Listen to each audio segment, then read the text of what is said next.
Hello everyone, my name is Jatin Saini. Welcome to civil engineering quick solution.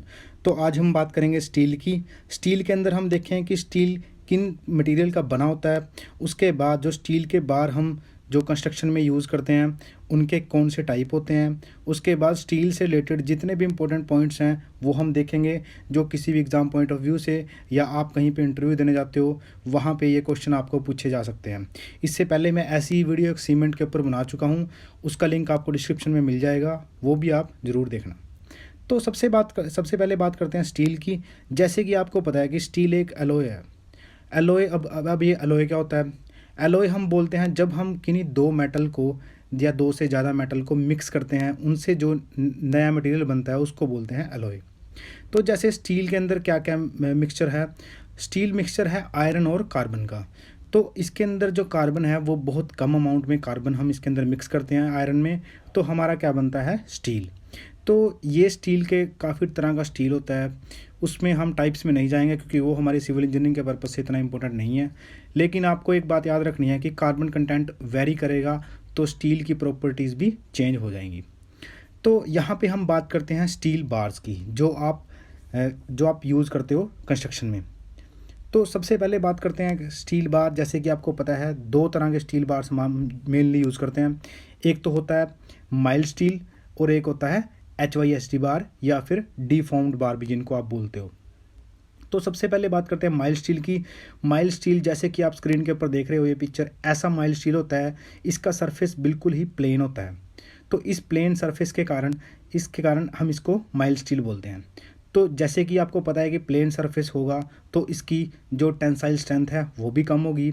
और जो इसमें मैं आपको बता देता हूँ, जो इसके अंदर कार्बन कंटेंट की जो अमाउंट होता है वो होता है 0.05% टू 0.25%। ये आप देख सकते हो, ये लिखा हुआ है यहाँ पे 0.05% टू 0.2%, 0.25% इसके अंदर कार्बन कंटेंट होता है। तो ये कुछ इंपॉर्टेंट पॉइंट्स थे माइल्ड स्टील से रिलेटेड जो आपको याद रखने हैं। और एक बात और आपको याद रखनी है, जो Fe250 होता है ना, Fe250 इसको हम माइल्ड स्टील ही बोलते हैं, Fe250 को। ये भी आपको याद रखना है। 250 इसके अंदर क्या है? 250 है यील्ड स्ट्रेंथ, 250 न्यूटन पर मीटर पर mm², मीटर नहीं mm², इसकी जो यील्ड स्ट्रेंथ होगी। तो उसके बाद बात करते हैं नेक्स्ट की।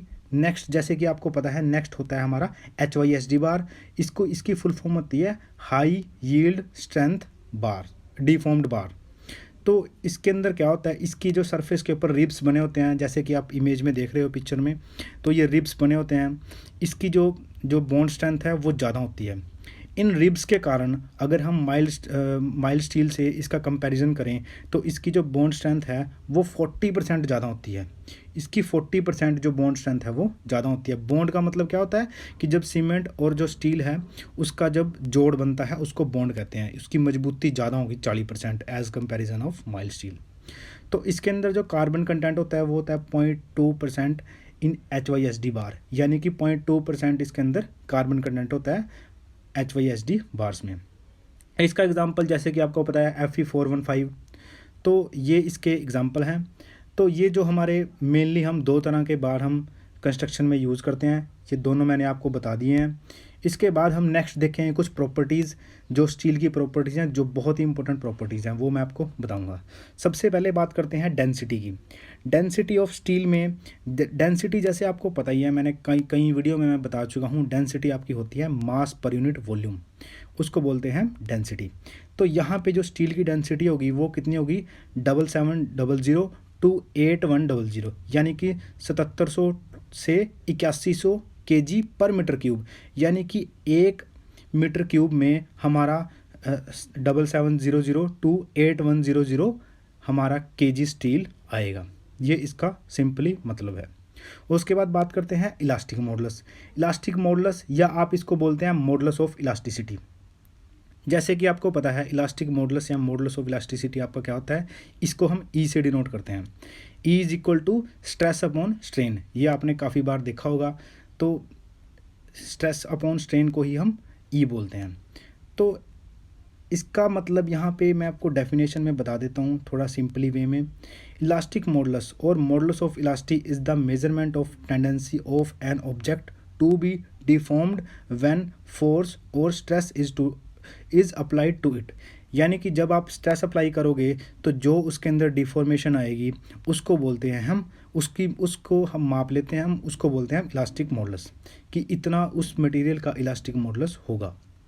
तो यहाँ पे बात कर रहे हैं हम स्टील की। तो स्टील का जैसे कि आपको पता है इसकी रेंज होती है ई की 190 टू 210 गीगा पास्कल, यानी कि 190 से 210 गीगा पास्कल इसकी रेंज होती है स्टील की इलास्टिक मॉडुलस की।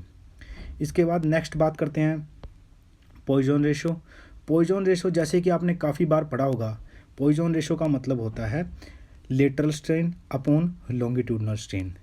इसको मैं थोड़ा सिंप्लीफाई करके आपको बता देता हूँ ये क्या होता है। इसका मतलब होता है it is the ratio between contraction and elongation of the material, यानी कि कोई भी मटेरियल पे, जैसे कि ये आपका कोई मटेरियल है, ये आपका स्टील है, इस पर जब आप फोर्स लगाओगे ऐसे, तो जो इसकी ये वाली लेंथ इंक्रीज़ करेगी जब फोर्स लगाओगे आप, तो ये कुछ इलोंगेट होने की कोशिश करेगा, कुछ थोड़ा लंबा होगा। तो जब ये लंबा होगा तो इसकी जो ये वाली जो इसकी डेप्थ है, या इसको विड्थ, आप जो भी आपको समझ आए वो बोल सकते हो, इसकी डेप्थ या विड्थ होगी ये भी तो कम होगी। तो ये जब ये कम होगी तभी तो इसकी जो लेंथ है वो इंक्रीज़ होगी, तो 2 डायमेंशन तो इसकी कम होंगी, तो उसको हम बोलते हैं पॉइजन रेशो। तो जो इस डायरेक्शन में जो आपका स्ट्रेन आएगा उसको बोलते हैं लेटरल स्ट्रेन, वो आपकी विड्थ और डेप्थ दोनों होगी, ये आपको याद रखना है। और लॉन्गिट्यूडनल स्ट्रेन बोलेंगे हम इस डायरेक्शन में जो आपका चेंज आएगा लेंथ में, उसको बोलते हैं लॉन्गिट्यूडनल स्ट्रेन। तो इसको बोलते हैं पॉइजन रेशो। तो इसकी जो स्ट्रक्चर स्टील की जो इसकी वैल्यू होती है वो वेरी करती है 0.27 टू 0.03, तो ये आपको याद रखना है। इसके बाद हम नेक्स्ट बात करते हैं टेंसाइल स्ट्रेंथ की। जैसे कि आपको पता है स्टील जो हमारा है वो टेंशन में स्ट्रॉन्ग होता है, हम उसको टेंशन वाली जगह पे ही हम उसको डालते हैं, यानी कि जगह जहाँ पे आपकी टेंशन आएगी स्ट्रक्चर में वहाँ पे हम स्टील प्रोवाइड करेंगे, ये आपको पता है। और जो कंक्रीट होता है, जो सीमेंट होता है, वो हमारा कंप्रेशन में स्ट्रॉन्ग होता है। तो जो ये इसकी टेंसाइल स्ट्रेंथ हम किसको बोलते हैं, अभी मैंने बताया था। तो टेंसाइल स्ट्रेंथ हम बोलते हैं कि जब आप स्टील के किसी भी बार के ऊपर कोई टेंसाइल फोर्स लगाओगे और जब वो बिना फेल हुए वो कितना लोड ले लेगा, उसकी टेंसाइल स्ट्रेंथ होगी। यानी कि यहाँ पे अगर मैं बात करूँ, जैसे ये आपका कोई स्टील का बार है, इसके ऊपर आपने टेंसाइल फोर्स ये लगा दी, तो ये फेल होने से पहले जितनी मैक्सिमम लोड लेगा वो उसकी स्ट्रेंथ होगी। ये आपको सिंपली वे में मैं बता देता हूँ। उसके बाद बात करते हैं नेक्स्ट की। नेक्स्ट आपका है यील्ड स्ट्रेंथ। तो यील्ड स्ट्रेंथ ये बहुत ही इंपॉर्टेंट जो प्रॉपर्टी है वो स्टील की बहुत इंपॉर्टेंट प्रॉपर्टी है, ये आपको अच्छे से समझनी है। यील्ड स्ट्रेंथ आपका क्या होता है कि जब आप किसी स्टील के बार के ऊपर एक लोड लगाते हो, तो वो एक जब आपने थोड़ा लोड लगाया फिर आपने उस लोड को छोड़ दिया, रिमूव कर दिया, तो वो जो स्टील है आपका वो उसी पोजीशन में आ जाएगा जिसमें पहले था वो, यानी कि वो अपनी ओरिजिनल पोजीशन में आ जाता है जब आप लोड को रिमूव करते हो। लेकिन जब आप उसी लोड को, जैसे आपने पहले लगाया 50 किलो न्यूटन, उसके बाद फिर वो आपने हटा दिया 50 किलो न्यूटन, तो वो अपनी ओरिजिनल पोजीशन में आ जाएगा। फिर आपने 60 लगाया तो आपने वो हटा दिया, तो फिर वो अपनी ओरिजिनल पोजीशन में आ गया। ऐसे करके जब आपने 100 किलो न्यूटन लगाया, तो फिर आपने जब उस लोड को 100 किलो न्यूटन को रिमूव किया, उसको हटाया लोड को, तो फिर वो अपनी ओरिजिनल पोजीशन में नहीं आया, फिर वो उससे थोड़ा सा कुछ कम रह गया, तो थोड़ी सी उसमें चेंजेस आ गई। तो जिस पॉइंट पे आके स्टील में वो चेंजेस आने शुरू हो जाते हैं उस पॉइंट को हम बोलते हैं यील्ड स्ट्रेंथ। सिंपली वे में मैंने आपको बता दिया।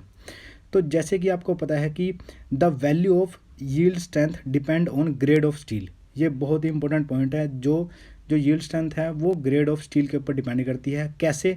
जैसे आपके पास है Fe250, तो इसका मतलब ये होता है कि जो Fe250 है, जो इसमें 250 है, वो उसकी यील्ड स्ट्रेंथ है। जो यील्ड स्ट्रेंथ होगी वो आपको मैंने बताया कि जैसे इसमें यहाँ पे बात करते हैं 250 मेगा पास्कल इन टेंशन, तो यहाँ पे हम टेंशन की बात कर रहे हैं, ये आपको याद रखना है। ऐसे ही Fe415, इसमें 415 क्या हो गई? यील्ड स्ट्रेंथ, और 415 मेगा पास्कल, यूनिट्स भी आपको याद रखनी है। उसके बाद जो लास्ट इसकी प्रॉपर्टी है वो होती है हार्डनेस। हार्डनेस हमारे पास कई तरह की हार्डनेस होती है, लेकिन मैं सिंपली सबको कंबाइन करके आपको बता देता हूँ कि हार्डनेस क्या होती है। Hardness is the resistance of an object to shape change when force is applied, यानी कि जब किसी ऑब्जेक्ट के ऊपर आप कोई फोर्स लगाते हो, अगर उसकी शेप ईजिली चेंज हो जाती है तो हम उसको बोलते हैं कि ये हार्ड मटेरियल नहीं है, ये सॉफ्ट मटेरियल है। लेकिन जब आप किसी मटेरियल के ऊपर कोई फोर्स लगाते हो और उसकी जो शेप है वो ईजिली चेंज नहीं होती, तो हम उसको बोलते हैं हार्ड मटेरियल। या फिर जब आप किसी, जैसे आपके पास ये एक स्टील बार है, जब आप इसको ऐसे रब करोगे अपने नाखून के साथ या किसी मेटल के साथ, तो इसके ऊपर स्क्रैचेस नहीं पड़ेंगे, तो हम उसको बोलेंगे हार्ड मटेरियल। जो डायमंड होता है वो इसी कारण उसको हम हार्ड मटेरियल बोलते हैं। ऐसा नहीं होता कि डायमंड बहुत ही ज़्यादा स्ट्रॉन्ग है, वो नहीं टूटता।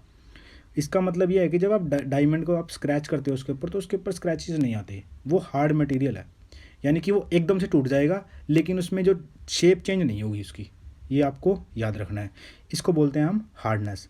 तो ये सभी जो स्टील से रिलेटेड इंपॉर्टेंट पॉइंट्स थे, ये प्रॉपर्टीज़ थी, ये सब मैंने आपको बता दिए।